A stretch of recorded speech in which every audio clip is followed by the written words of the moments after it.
Welcome to this day in wrestling history for December 26th.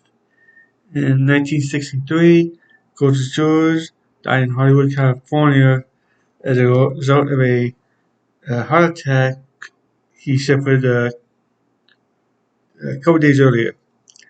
He was only 48 years old. George's flamboyant style of interviews made him one of the most hated wrestlers of his era, and fans flocked to the arenas uh, desperately to see him uh, meet his match, or basically they wanted him to lose. Uh, Muhammad Ali cited Gorgeous George as the major influence uh, of his character inside and outside of the ring. And I actually heard Ali talk about that before too, before he passed.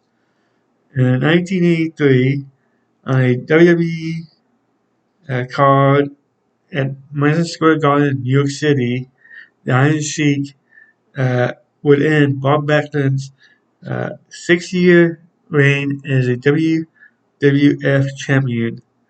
The finish came when Backlund's manager Arnold Skaaland threw the towel in on Backlund's behalf. And when Backlund came back in the early 90s, he would use that as the reason why he wanted Bret Hart when he wrestled Bret Hart for the WWE title.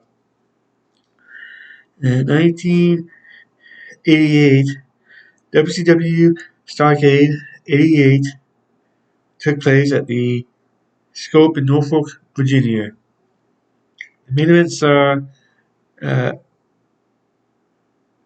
saw Ric Flair defeat Lex Luger to retain the NWA championship.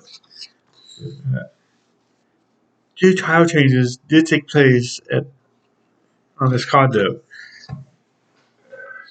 Uh, uh, the first was Kevin Sullivan and Steve Williams defeating the Fantastics, which is a team of Tommy Rogers and Robert Fulton, to win the NWA United States Tag Team Championship. Later in the night, Rick Steiner defeated Mike Rotundo to win the NWA World Television Championship.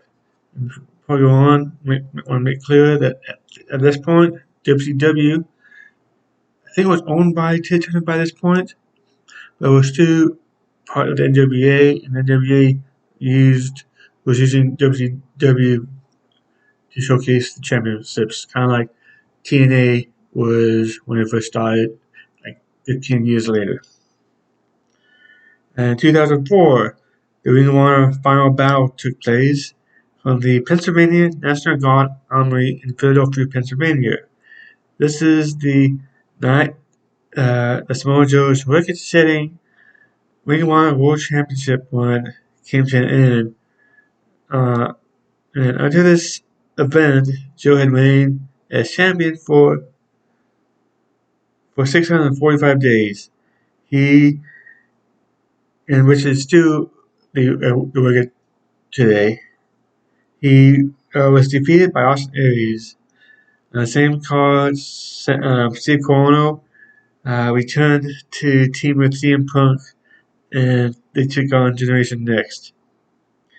Notable birthdays are Dennis Knight, better known as Midian or Phineas Godwin, and also Tex Sullinger in WCW in 1968.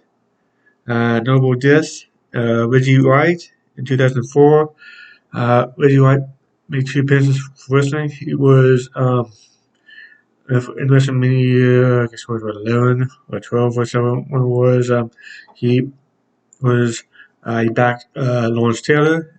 When Lawrence Taylor and Bam Bigelow main evented the WrestleMania. And then in 97, I believe it was, 97, 98, he face Kevin Green in a match. But of course, he's most notably known for his time in the NFL with Philadelphia and Green Bay.